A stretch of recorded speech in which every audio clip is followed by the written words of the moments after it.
On today's episode of the Wild Party Podcast, I'm joined by two remarkable sisters who have redefined what it means to take charge of your health and your future. Sharon and Lauretta Gavin, better known as the Gavin sisters, went from working in comedy to transforming their lives through plant-based living after facing serious health challenges. That journey led them to create the Detox Barn, a retreat where guests can unplug, recharge, and experience the healing power of food and mindfulness. From there, they expanded into Funki Coffee, a mushroom coffee brand designed to fuel the body while keeping balance at the heart of every cup. In this conversation, you'll hear how Sharon and Lauretta turned illness into inspiration, comedy into community, and their sisterhood into a thriving wellness business. Their story is one of resilience, creativity, and the joy of building something meaningful together. Let's get the party started. Welcome to the Wild Party Podcast, where we celebrate the visionaries behind vegan, ethical, and sustainable business. In each episode, we'll dive deep into their journeys, uncovering the why behind their mission-driven business. I'm your host, Stephanie Lahart. Tune in with me for passionate discussions about overcoming challenges, innovative marketing strategies, and the power of using business as a force for good. So whether you're an entrepreneur seeking guidance or a conscious consumer wanting to support impactful brands, join us as we explore the stories behind the businesses that are changing the world for the better. Let's get the party started. Today, I am so excited. I have the Gavin sisters on the show today. This is Sharon and Lauretta. Now, they are the powerhouse duo behind the Detox Barn, Wellness Retreats, and Funki Coffee. Now, if you're not familiar with either of them, by the end of the show, you are going to be wanting to book a retreat and, of course, get your Funky Coffee. Because when I found out about these sisters, I was like, oh my God, you've literally mirrored my lives. They were facing a health challenge. They wanted to change their lives. It ended up in a new business. And along the way, it's two sisters working together. And for longtime listeners of my show, I talk about my sisters all the time. They're huge parts of my life. But honestly, ladies, I don't know if I could run a business with them. So we have to talk about how all that's working out for you. But let's start off with a hello and welcome to the show. Thank you so much. It's so great to be here. Lovely to be here. Hi. Hi there. Hi there. So we just had some fun and games right before we started where we were trying to get audio set up and things like that. And I have to tell you guys, I know you're sisters, but it's almost like you're identical twins. Like you move the same, you kind of talk the same. So we're going to talk about what's that's like running a business with your sister. But let's start at the beginning of the journey because you both had separate lives. You were doing interesting, different things. There was, one of you was in comedy, right? Well, actually, funny you should say that about being twins, because that's the only way I can quite describe it is to say we're very twin-like. Our lives have been interwoven for a very long time. We both trained as actors. We actually went to the same drama school. We then, out of necessity and not having enough work, started to do comedy, write comedy, perform comedy together. So for many years before we set up this business, we were actually both a comedy double act called Gavin and Gavin. So yeah, we know what it's like to work with each other, and we know what it's like to kind of improvise with each other. We know each other inside out. If Sharon just blinks, I know what she's thinking. So there's a very direct communication.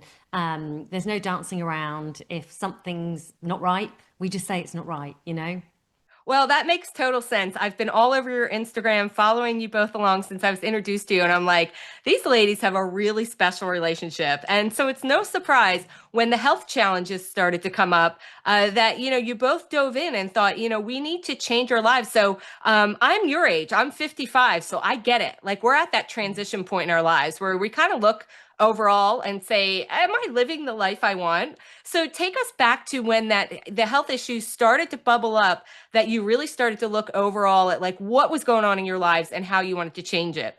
Well, I suppose I'll take this one because I basically Loretta was a single mum at the time. She her husband left her when she was 6 months pregnant, and she had like a 1 year old or a 2 year old. And around the same time as her being a single mum, I was married. I was pregnant. But I got from out of the blue a chronic autoimmune disease. So this is about 14 years ago. And I basically woke up one day, I was covered head to toe in a chronic rash. And then my muscles started to get involved as well. And I realized that my muscles were not right. And I was quickly diagnosed with a chronic autoimmune disease called dermatomyositis. And it's a muscle affecting disease. So my muscles basically started to not work anymore. I became incredibly weak. I could barely dress myself. I couldn't get up out of a chair. I was really, really ill.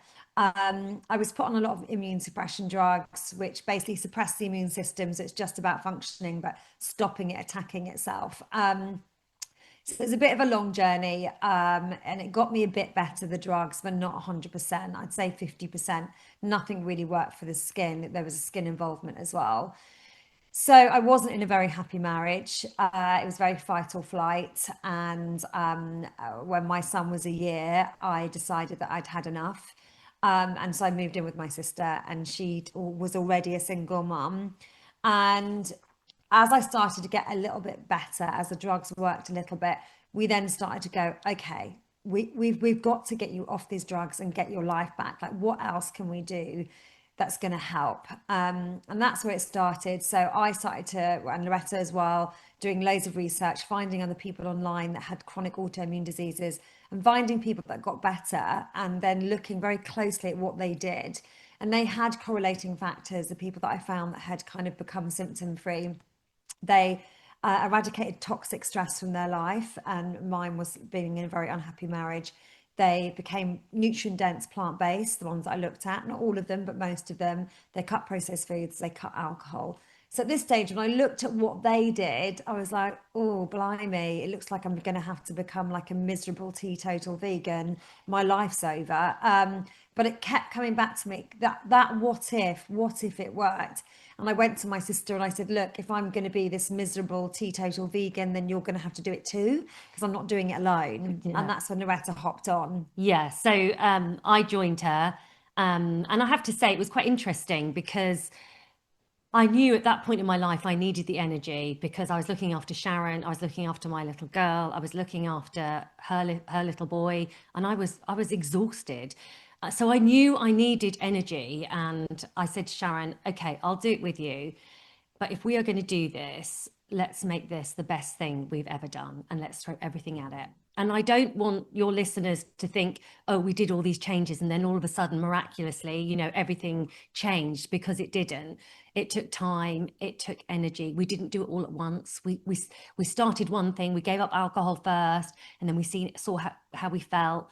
And we just did little things. And over time, and it took about 5 years for Sharon to get off all her drugs, she just got better and better and better. And I was thriving. I felt like, as someone that wasn't sick, I had more energy, I had more focus, I was more productive. And I know this sounds really, am I allowed to swear? Yes, it sounds really wanky, but we fell in love with feeling well, with having energy, and we're still, to this day, we're so passionate about it, and we don't get bored of learning more. You think, for goodness sake, you must be bored of this stuff now. But I'm like, oh, guess what? Omega 3s are low. Why don't we take this supplement? We really love the wellness world. First of all, I love that you think the word wanky is a cuss word. I guess it is Oh, over in okay. England. In Okay. the US, absolutely not. Saying as much as you want. We would Oh, I not get flagged see. for It's anything. quite rude. It's quite It's, rude over here. does it mean the same thing? Because in England, like a wanker means to masturbate a lot. Does it mean the same thing? Um, it's used very limited here. I don't think any of the younger generation, who knows? I'd have to go to TikTok to Okay. ask them. But it's definitely, but I just had to say that because it was very cute the way you said it. But Okay. Yeah. I understand everything you're saying. I've had a similar journey where health issues came up. I really looked at my life and said, what am I doing? I actually gave up alcohol 13 years ago now. It was the best decision I ever made. Me And too. Me too. I'm constantly amazed when I go out socially or to parties to see people what I now see as just poison, willingly ingesting poison. I'm like, how? Like, how? But then, like you said, some people just don't know the information or they ignore it. So I'm like you, I'm a lifelong student of just always being very curious about what could possibly make our lives better, like, for Mm. ourselves, for our planets, for the animals. So I understand the journey, and I know our listeners do as well. So when you were going through that whole process, then what then made you change from like, we're just going to make ourselves feel better, like we're going to start a whole business around this? Because you've been very successful. And again, like I mentioned, you have two very successful businesses, the Yeah. retreat and the Funky Coffee. So how did you start tying into the fact that we can make a living from being well and happy? Well, I think what we used to do was when Sharon was better, we used to go away with our girlfriends and they would all get drunk and, literally we'd be up in the morning doing ginger shots and out running. And we would talk about all the stuff that we did. I mean, obviously we didn't ram it down their throats because no one wants someone that's, a bit, Evangelical about yeah, it. Yeah. exactly. Um, and after we finished like spending a weekend with our girlfriends, they would always say, whenever I leave you two, I want to make changes. I want to make changes in my life. And they said, you need to help people do this because you know so much stuff. You've both been through so much. And we were looking as comedians, and we were single mums and we were like, we need a plan B. We want to support our children.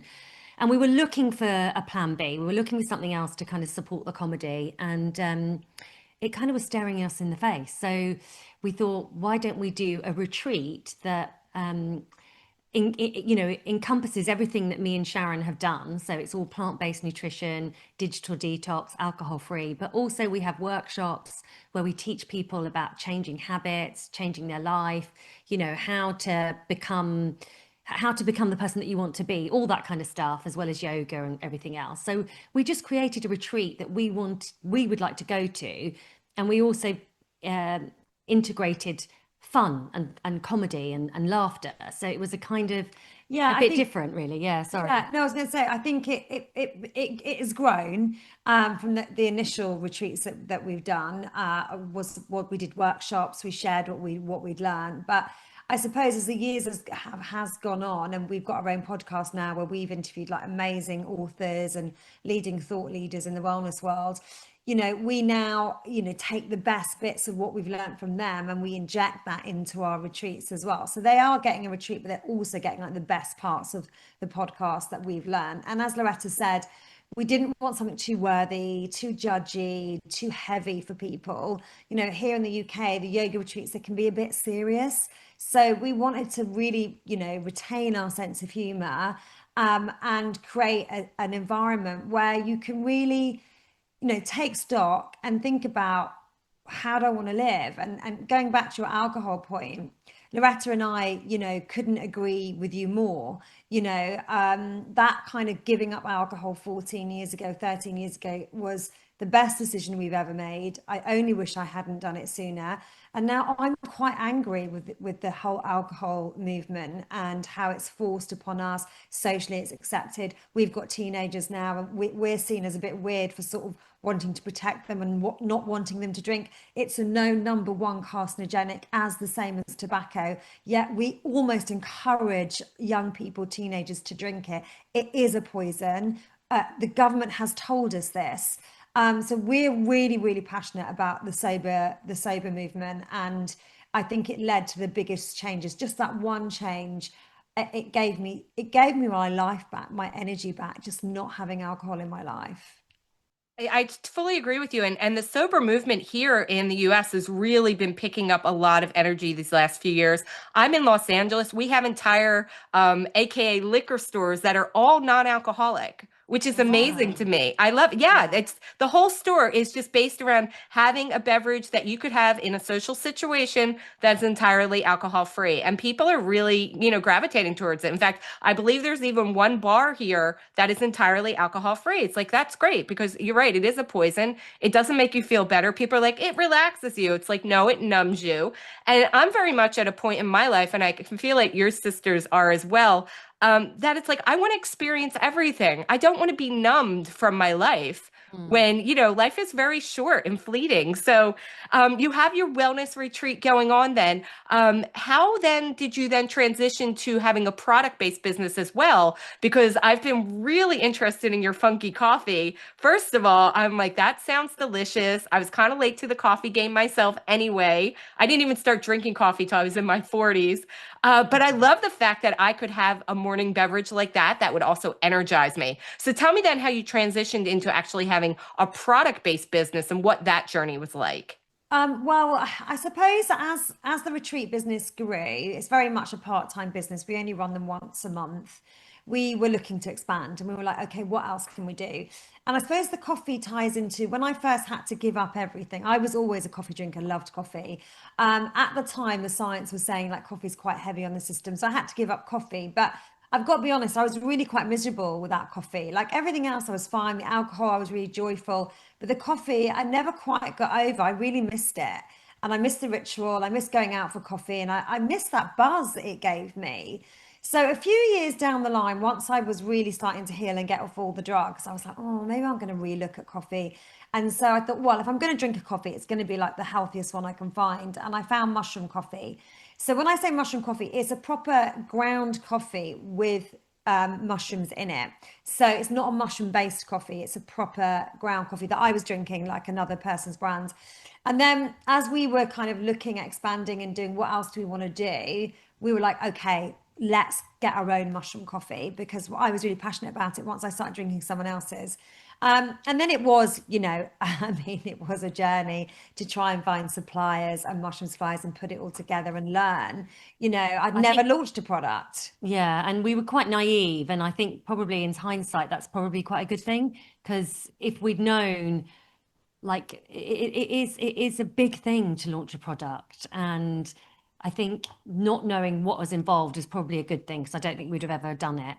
But I have to say, it's very rewarding. And as a small business, even now, when we get an order in, or we get an email, or we get someone going, "I love your coffee," and la la, and I've switched, and it makes us feel so good. We feel so happy. Um, so yeah, it was a no-brainer. We wanted something that was healthy, but that we're passionate about.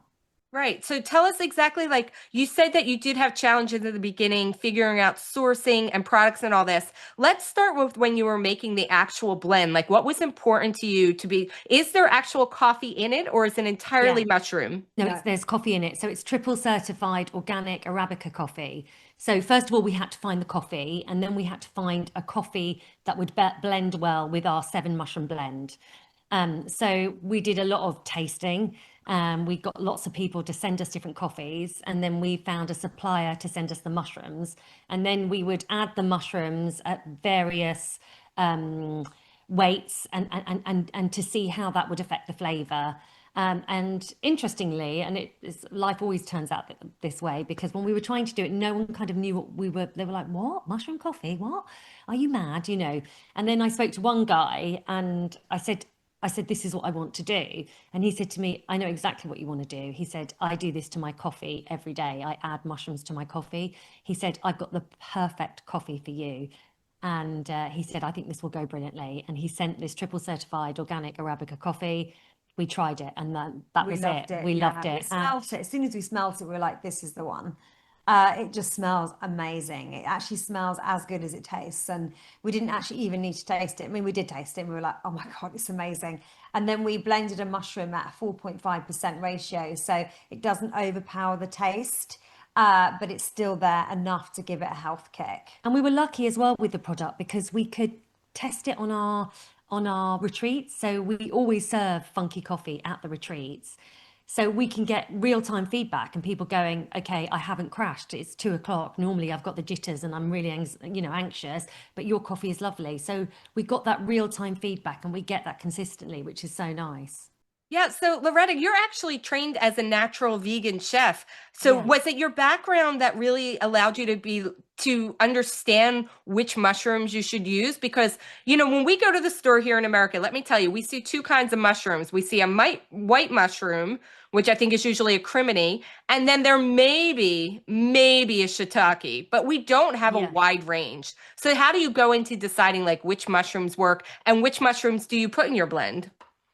So natural, let me answer the first bit, the natural vegan chef. So when I was running the retreat business, I was doing a lot of the cooking, and I naturally loved cooking, but I had a bit of it. Well, also as well, before we ran the retreats, I was quite, oh my God, what we're going to eat, it's going to be awful. I'm just going to be eating lettuce and drinking water. And Loretta was always really an amazing cook. And she was like, no, she goes, I'm going to learn all about it and I'm going to cook some nutrient dense food that tastes amazing that we can both have. So you sort of at the beginning, you self-taught Oh yourself. yeah, I Yeah. totally self-taught myself, and I learned loads of recipes, and I wanted it to be good. We come from a large Irish family, and I'd say come over for dinner, and they'd be like, oh, you know, Not vegan, vegan, yeah. but they would come and they'd be all like, oh, this is actually quite nice. This is nice.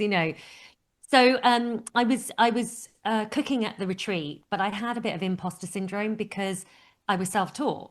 So I said to Sharon, I really want to go back to college and learn and do it properly and la la la. So that's what I did. I went back to college and I retrained and I learned and I loved it, absolutely loved it. And it just gave me that confidence that, when people came to the retreat, I'd go, I'm a proper chef. So which was lovely. And now as far as the mushrooms are concerned with the coffee, I just did a lot of research and I also talked a lot to our suppliers and I asked them for their blends and asked what they thought. So it was a lot of trial and error and just advice, I really. mean, they were the experts and we Yeah, were leaning into them really. Yeah. yeah.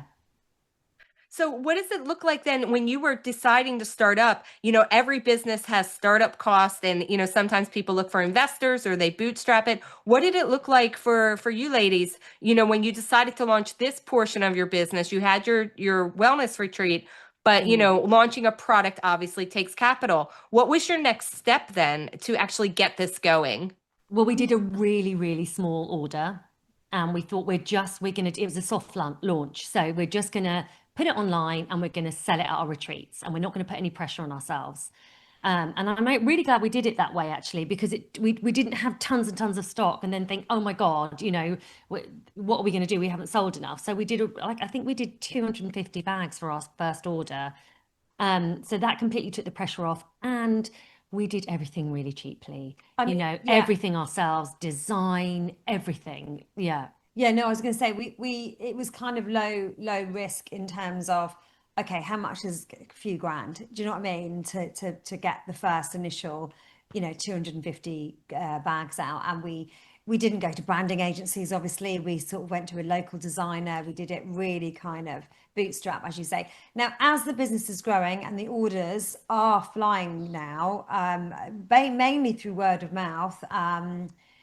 It does get tougher It's much and tougher. we have to raise cash flow to put these orders in, and obviously the bigger the order you put in, the better the price you get, but when you're having to put in 1,000 units, it's quite a lot of capital, even just at 1,000 units, which is tiny compared to most companies, but it costs money. So we've done a little bit of credit card where we're paying off. We've done a bit of, all sorts, a lot of it putting in our own money. So we'd be like a lot of the retreat money, instead of paying ourselves, that would go back into production. And then I'd have to do 3 other jobs, to live off.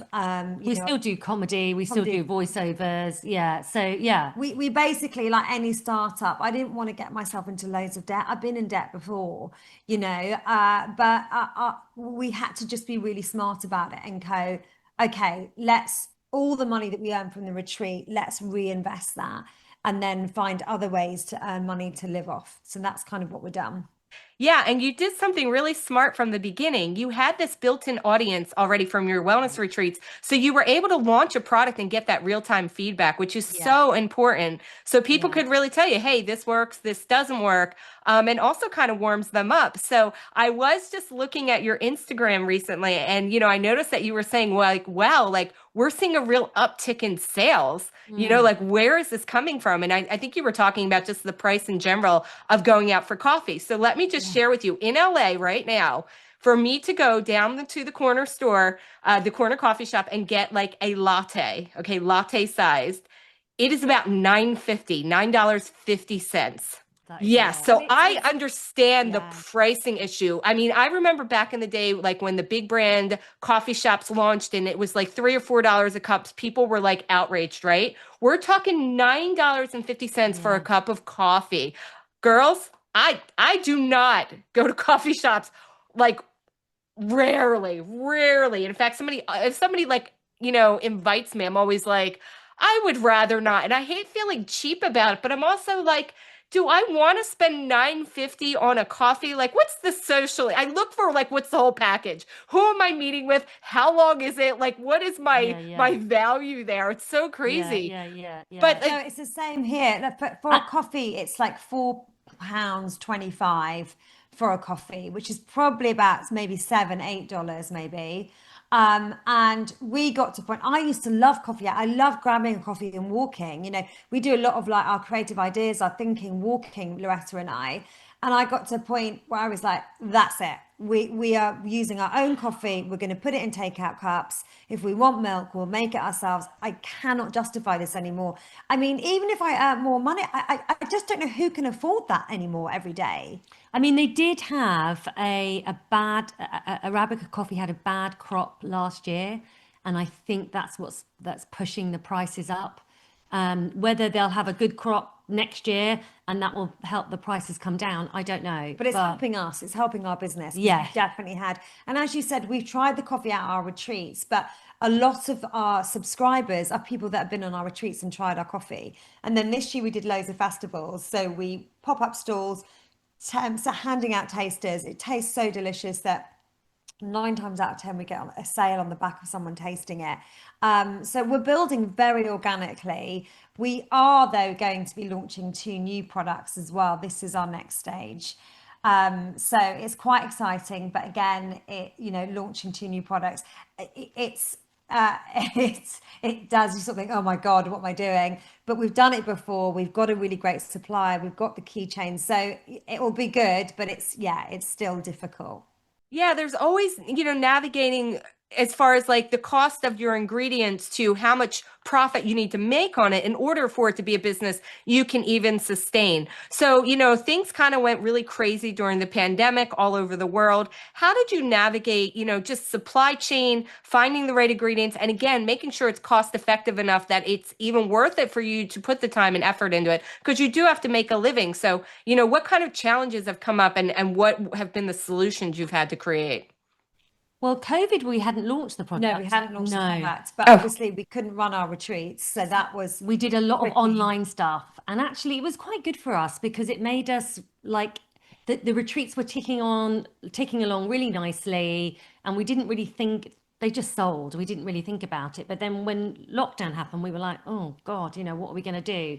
So we did lots of online stuff, and we did webinars, and we did stuff for corporate businesses and Workshops, lots of workshops. workshops. Yeah. Yeah, and actually, we still do that to this day. We do a comedy wellness show. So we do like it's all our story and it's interwoven with sketches. So we do it. You would love a sketch on sober dating and I'll how. send it to you. I've got a link to it as well. You might find it Yeah, funny. so it's like a story with lots of tips on how to be healthy, but there's also comedy thrown in.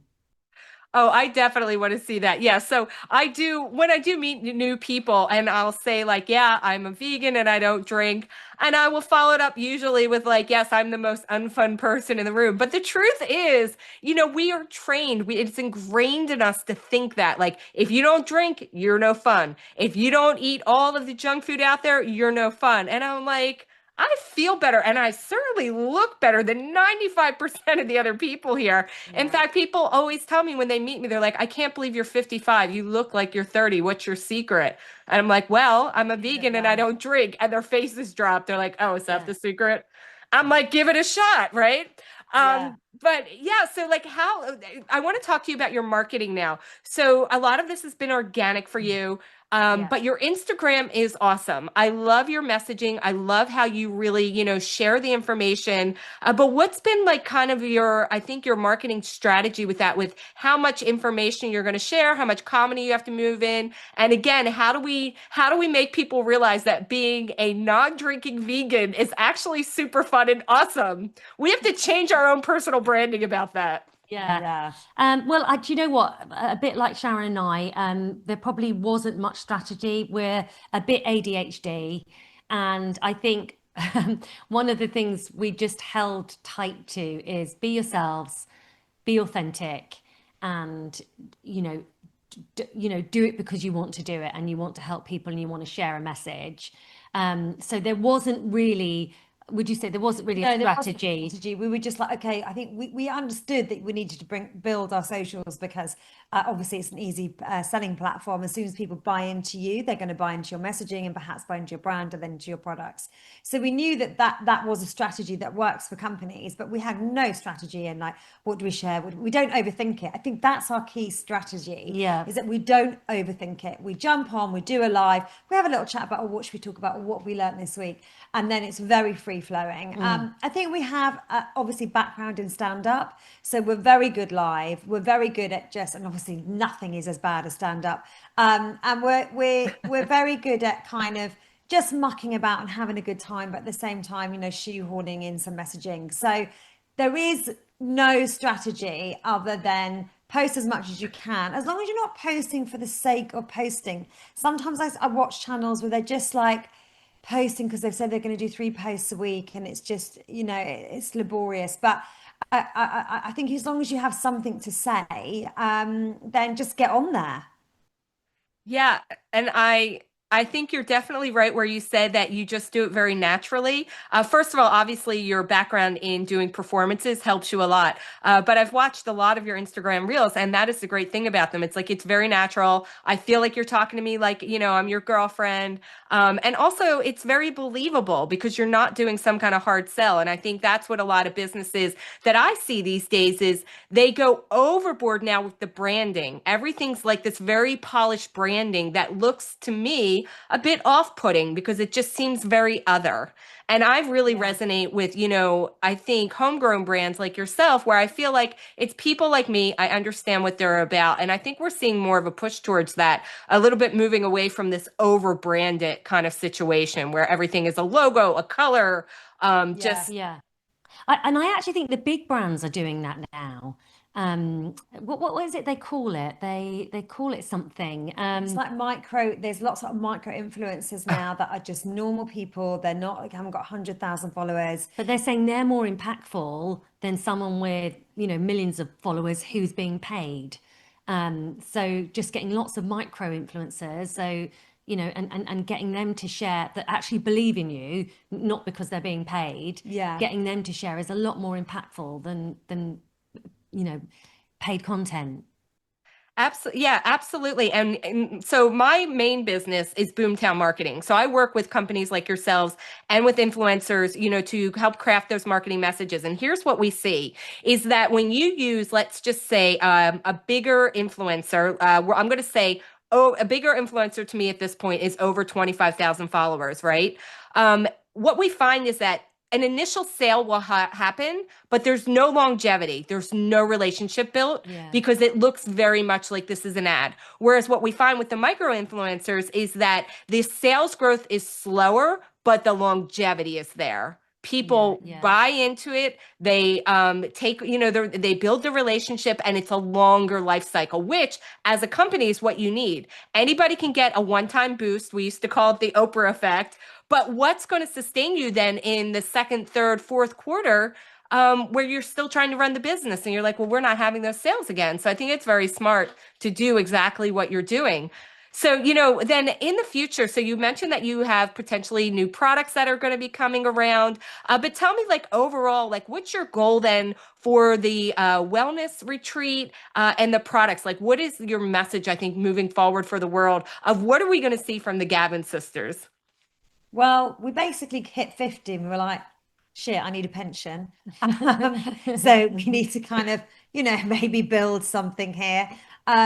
So again, we are going to be launching 2 new products, and it is products that we are passionate about. But the idea is that the product size of our business, grows and grows and grows, and we're quite ambitious, openly so, and that we still do the retreats. Maybe the retreats take a bit more of a step back because they're very labor intensive. We run the retreats ourselves. We're very much part of them. We run them in Portugal, we run them in the UK, and we love doing it. Yeah. We love it. I've just come back off a retreat this weekend, and I had 8 guests, and it literally felt by the end of the weekend that I'd invited a group of my friends over. Like, that's how amazing the retreat was. And I have to pinch myself and go, this is my job. This is my job. So I'm never going to stop doing the retreats, but maybe they will become less and the business will grow more, the product side. And also, Loretta and I really want to as well focus on our wellness comedy talks. So going out, doing some keynote speaking events. It's like a TED talk meets a sketch show. We've just done one for a media company. We'd love to build that side up as well, because that's what we love, performing as well, but with a serious, purposeful message behind it. I think for us is a really good goal. I think and that's the best way to receive a message is through infotainment, as we call it. It's information, also entertaining, makes you, infotainment. It makes you chuckle a little, but also makes you think. And I think that's definitely the way to get, your message across, which is awesome. So right now, your product, Funki Coffee, is available online only, right? Mm-hmm. Yes. It's online only. At the moment, it's the UK. I mean, we could look at doing international, but they cost so. I feel bad charging someone so much in postage because they charge us so much. It's like £10 in postage to get it. But we will be looking at going global. But at the moment, I want to just do the UK and build that up. But yeah, we will be looking at some cheaper ways to get the product to travel. Yeah, and sometimes if you can build that partnership with maybe the larger retailers, it does allow you then to take that next step to do global. But staying local is also beautiful. I miss the days because I am 55. So when I was first traveling in my 20s, I went to Paris and London, and there were things you could only get there. And you came home with like this special treasure to share with people. But now, because you can buy anything, anywhere, anytime, I almost feel like things aren't that special. It's like, oh, I remember things. I have a scarf I bought in London in the 80s at one of the big department stores that I still look at and think no one else has this. It was so special at the time, right? So I like that. I like staying small and local, and I totally think it's a good way to start and maybe just to stay. But if our audience out there is now saying we have to get our hands on Funki Coffee, please tell our audience where they can find you online, because I think you're going to get quite a few US sales. Right. Well, we have had people from the US come to our retreat, which is lovely. Especially in Portugal, because they're a little bit longer. They're 5 nights. But yeah, gavinsisters.co.uk. You can find our products, our podcast, and our retreats. And Funki Coffee, for people that are listening or even watching the YouTube video, is spelled Funki. Yes. So look for the I at the end to know that you're in the right place. But ladies, it has been so much fun talking to you. This has been awesome. Like I said, I really resonated with, the life that you lived. I'm like, we're in the same place. I love it. So I personally can't wait to try your coffee and maybe even visit you when I'm over in London next time or in England. Lovely. So we'd love to have you. Fantastic. Well, you ladies have a great day, and I can't wait to see what you have for the future. Thank you so much. Thank you. Cheers. Thank you.